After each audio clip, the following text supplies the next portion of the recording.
Good morning. It is time to hit shoulders and tries. I'm a little off schedule this morning. I had to take my sister to school today. So instead of going to the gym at 5, I ended up waking up at 4, studying for an hour. Then I took my sister to school. Now I'm heading to the gym and I'm going to go back and finish the rest of my studying block. So I'm still on schedule with what I promised myself I was going to do today, but it's just in a different organization. But this is my first time doing one of these workout vlogs. A lot of you guys on my Instagram, I made a poll like, oh, do you guys want to see long form content on YouTube with like my workouts and stuff and like just driving in the car? And I think like 90-something% of you guys said that you guys want to see long form content. So I'm excited to be making these videos. And I can't believe that the Gymshark 66 challenge is almost over. There's literally 10 more days. We're on day 56 right now. And for some reason, like even though this challenge is coming to an end, it feels like it just started. Yeah, like the whole purpose of the challenge is to pick 3 habits and stick to them for 66 days. Now that I've gotten these habits, I've been staying as consistent as possible and developing those habits. It's like now that the habits are embedded in me, the goals can start forming. For example, me doing cardio every day, I'm just at the start of my cut. I am just at the start of my body goals. And because now I have this habit of doing cardio for 30 minutes to an hour every single day, I'm so excited to see what the hell is going to happen in 3 months. And another habit of mine was eating no sweets until Sunday. Every day I crave sweets. I love eating junk. Okay, that's like my guilty pleasure. As much as I preach about you gotta start eating right, like it's not real food, all this junk is not real food, which is 100% true. It's not real food. It is still good. Like, come on. A Krispy Kreme donut sounds good. Some Sour Patch, some Sour Punch. Oh my God, some Takis. Like, come on. Like, let me rot for a whole week and just eat candy and chips every single day. That was literally like my diet back in like middle school. You feel me? That's like a middle school thing for me, but it's still such like a guilty pleasure, but I love it. And so being able to like look at sweets and desserts, like these non-healthy options, even like fried food, especially like what's in my house and what's being cooked that I don't want to eat at that day, I can like look at it and not feel tempted to go eat the fries that my mom makes or go eat the candy that my siblings bring at home. Like I built the discipline to be like, let's just wait till Sunday. Because Sunday, I let myself consume whatever I want. Sunday is my day to eat everything I enjoy. Like I'll still stay in my calorie restrictions. I don't track my protein. I don't track my macros. I just track the calories and eat whatever I want. And then the last habit I had was practicing gratitude and setting intentions. And so I have a little journal where I would write my intentions for the day. And at the end of the day, I would express my gratitude. Because I find myself a lot when I don't have an intention for the day, I'm running on autopilot. I am really not doing much throughout my day besides scrolling. But when I have an intention and when I have a plan of what my day is going to look like, and I kind of detach from the outcome because, you know, anything could happen in my day that can ruin the plan. But at the same time, when I do have an intention, that's something that I can expect to happen throughout my day. But again, just detach from all the outcomes because you never know what's going to happen. And I'm someone that easily gets pissed off when things are not boom, boom, boom, boom. That's something I do got to work on. And practicing gratitude too has allowed me to see the things that I normally am never really aware of, such as after hanging out with some friends and how I feel after it, or maybe an accomplishment or like a win that I had that day and how I feel about it. Sometimes I fail to neglect the little things that I should be grateful for because the big thing that I want is not there. And I think it's very, very important to acknowledge your small wins and to be very grateful of the things that you are experiencing today that are even the most smallest thing ever. We tend to forget what is going on in our day and what we should be grateful for because the day didn't go like how we wanted, or the things that we want in our life didn't happen that day. And so we kind of get pissed off that like it was just a regular day, nothing big happened, or it's just like, this is not my ideal life. All right, we get it. It is not your ideal life. I'm not telling you to be content with the life that you have, but be grateful for the moment that you're living in right now, because this is the last time you're ever going to live in this moment. So yeah, I can keep yapping a lot about gratitude and stuff, but damn, I hate going to the gym at this time. This 9 to 5 traffic ain't it. It ain't it. God damn. Can't relate. Unemployed life. Speaking of that too, me being unemployed doesn't mean I'm sitting on my ass doing nothing. Me taking a gap year doesn't mean I'm sitting on my ass doing nothing. You guys know I am doing stuff. And I'm very grateful to be living at home and having this chance to actually take a break from life and really lock in on what Juliana wants and not what is expected of me. You guys know that 1, I'm studying for the GMAT, and so that's taken up a lot of my time. Number 2, throughout this whole time being unemployed, taking a gap year, the amount of skills that I have learned, speaking wise, being my most authentic self, trying to learn how to start a business, trying to figure out how can I sell on social media, how to freaking make email sequences. Like, none of this stuff would have ever happened if I didn't take a gap year. I would have never even had the chance to connect with so many other creators and learn about the creator economy and learn more about marketing that's not taught in school. This is what you should be doing when you're taking a gap year and unemployed. You should not be just sitting on your ass binging movies all the time and then complaining, my life sucks. Maybe if you did something, even if you're not getting like the tangible real stuff, like I'm not making an income right now. I'm working on making an income. But what keeps motivating me, what my income is all the knowledge I'm obtaining.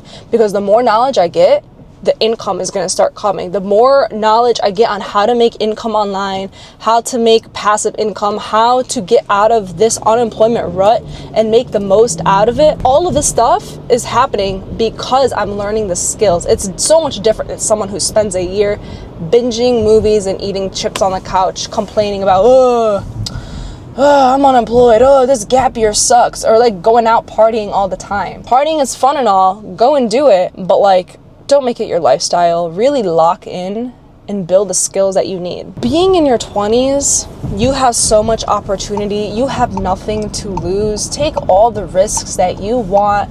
Your life has just started. My life has just started. Ever since I got out of college, my life has just started. So use the time in your 20s to set yourself up for success. So when your 30s come, when your 40s come, you're good. That was your guys' little on the way gym lecture.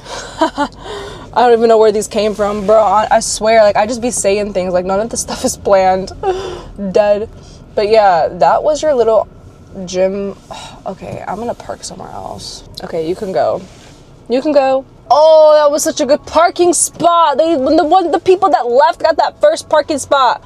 Whatever, it ain't no big deal. I want to tell you guys about my pre-workout routine. Typically in the gym, I don't drink pre-workout because I just wake up and then I'm at the gym. Why the hell do I need caffeine the moment I wake up? Let your body wake up before you consume caffeine. Like, you guys, I haven't consumed any piece of caffeine whatsoever right now. I've been up since 4. It's almost 8 a.m. 4, 5, 6, 7, 8. It's been up for 4 hours. I don't need caffeine, but I do want to take a sip of this C4 Hawaiian Punch. I don't know about y'all, but y'all remember when C4 would get shit on? This was back in like 2020, 2019. When I first started my fitness journey, everyone was like, nah, don't drink C4. That shit's ass. It's the worst pre-workout. Okay. And then the cans, they made the cans back in like 2021.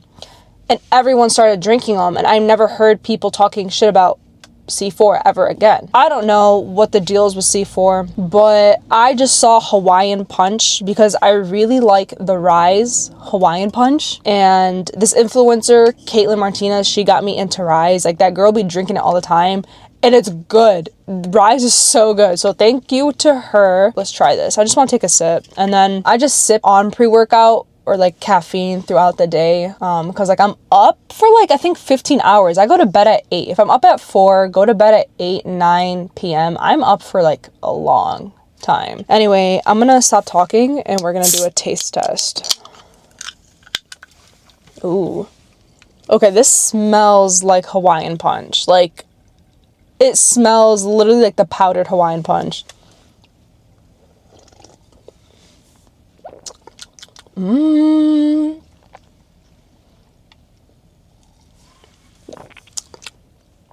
Yeah, this is really good.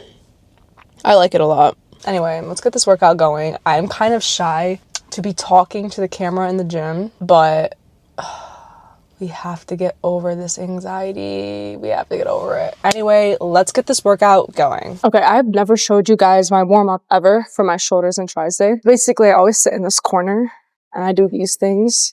I do about like 15 of them on each side. Also, this gym is always quiet. The music is never blasted here. So like everyone can hear your conversations. And this is definitely out of my comfort zone. But if we don't get out of our comfort zone, you're just gonna stay in the same zone. You're gonna get nowhere. If you're not taking the time to warm up at least 10 minutes, you are seriously gonna injure yourself. You might think that you're invincible now, but wait until you get that injury. Like, it pisses me off when people are like, oh, I don't need a warm up. I can accept a complaint from someone who warms up. But if you don't warm up, do not complain to me that you're injured. Do not complain to me that whatever body part hurts.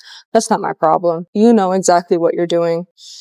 And then I do these things. I don't know. This was trending back in 2021, 2022. And I did them then, and I still do them now. I really like it. It gives me a lot of shoulder mobility. My shoulders feel great. But my headphones are literally about to die, or my AirPods. My right ear has like 5% battery left. Bruh. Let's get this shoulder press going.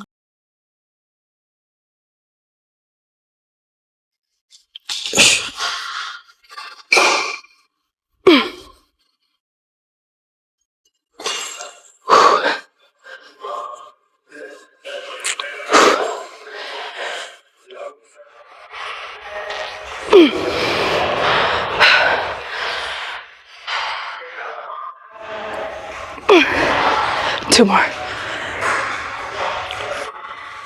Come on, one more. One more. Oh.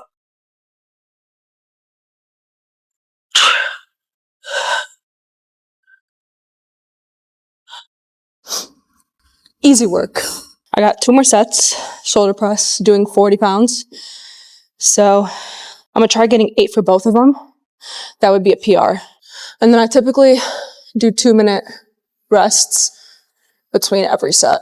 Right AirPod just died.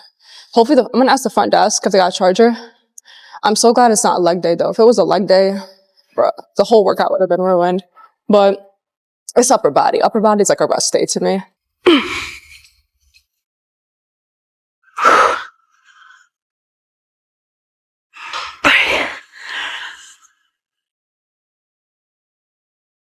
4,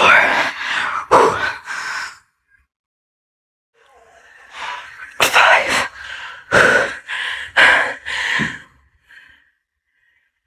Oh.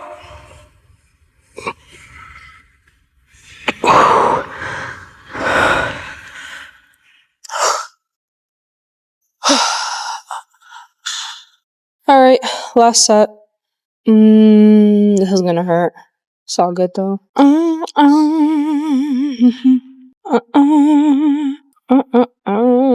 Okay, let's get it.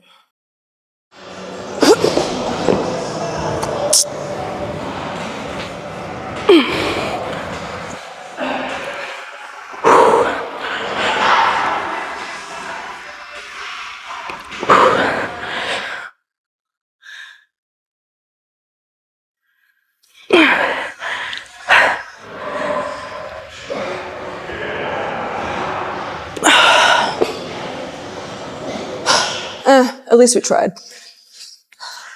All right, I asked them to charge my AirPods, but they have a policy that they can't charge other people's stuff, which no biggie. I understand. The other gym I go to, they normally will charge it for me, so I thought the same thing over here, but not a problem. It's on me. I have overhead tricep extensions.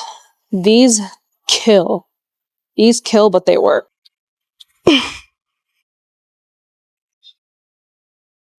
Okay, I was not a fan of the form.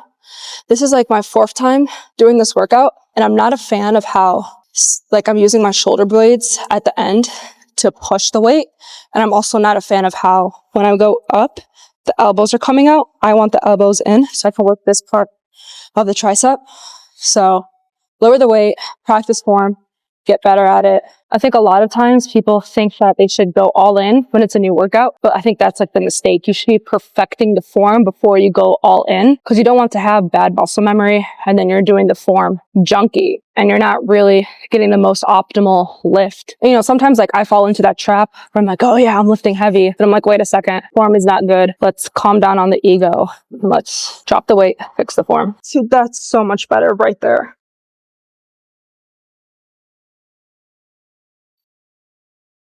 I'm having a little lean with it. Feels so much better too.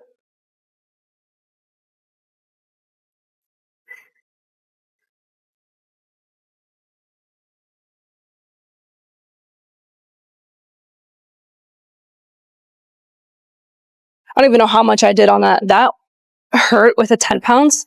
And you can just feel the difference because I wasn't using any of my shoulders.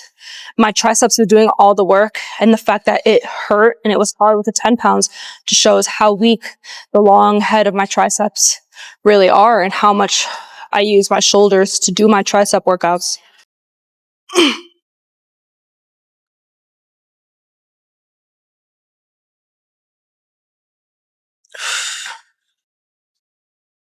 Single arm tricep pushdowns are such a good workout, but the one thing that you have to focus on is not using those shoulders.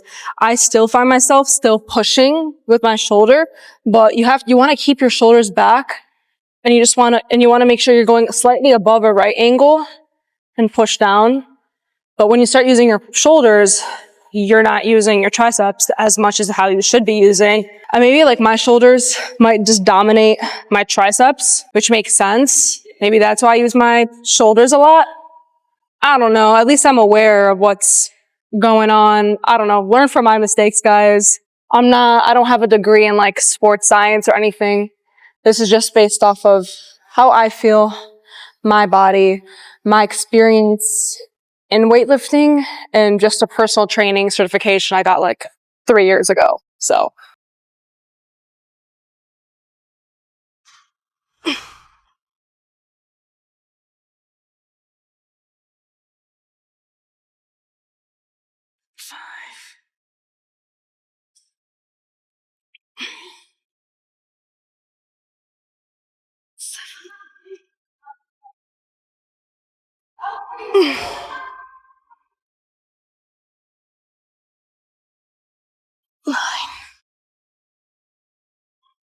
Come on. 10. It just sucks having no music because I have no motivation anymore. And now I have to like, literally tap into the discipline. Like I can't pretend I'm at the beach in Mexico or something listening to my Spanish music, but it's all good.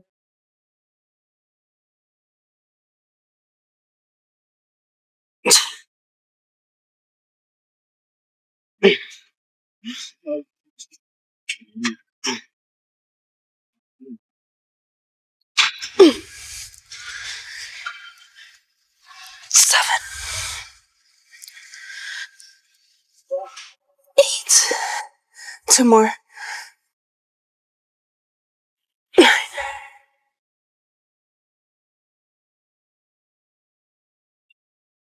10. Okay. Yeah, I'm gonna do 2 more sets of 10. And then we'll go into the pike push-ups. I typically do my pike push-ups elevated because I don't have the body strength. Like my shoulders don't have the strength to push up my body. So like I get like a little platform and I sit on my knees. You guys will see. I sit on my knees and I do it. It's so much more easier, but I probably lost a lot of body weight strength because I haven't done them in like a month and a half. That's on me. But I'm going to get back on my calisthenics grind for real. I'm going to dedicate like a Saturday just for calisthenics stuff because it's fun and it's cool.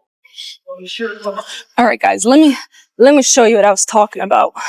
So I know you guys are probably visual learners because I am. But basically, this is what I do. And so now my legs are on the box. I'm in the piked position. And all I have to do is just go down. Let me fix this camera. Okay, I think this angle might be better for you guys. Yeah, that's better. Cool.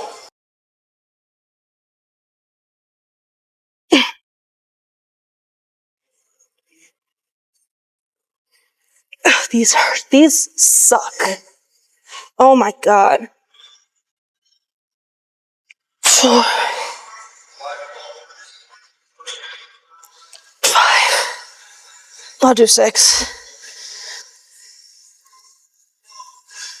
6. Okay, I'm gonna do 2 more sets, and we'll call it that. I can finally listen to music now. Wow. But workout was completed. Also, if this is the first time you guys have ever met me, I do my cardio later in the day because I just don't want to be in the gym for 3 hours.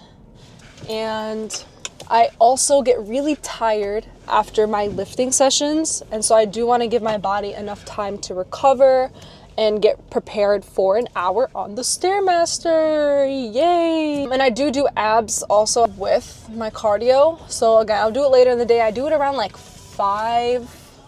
6 p.m. So yeah, and then so for the rest of the day, I have 2 more hours of GMAT studying to do. And then after that, I'm going to take about an hour break, maybe 30 minutes. It just depends. That's like my break time.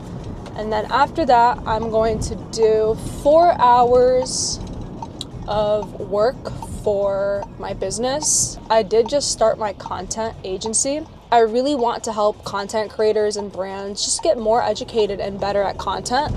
And I feel like with everything that I've learned, and I also have a degree in marketing and all the extra knowledge that I've been learning from other creators and through my own content, I feel confident to help people with their content.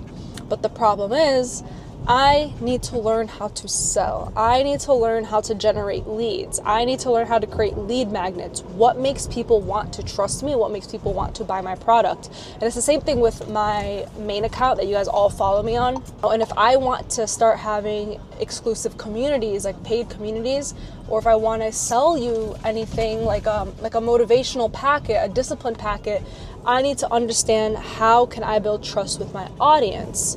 I'm being so transparent because everyone on social media, if you're on social media, you're trying to make a career out of it, you're trying to make an income out of it. Boom. And I really enjoy it. And it's definitely a challenge, but I'm learning, and eventually I'll learn how to build more trust with my audience.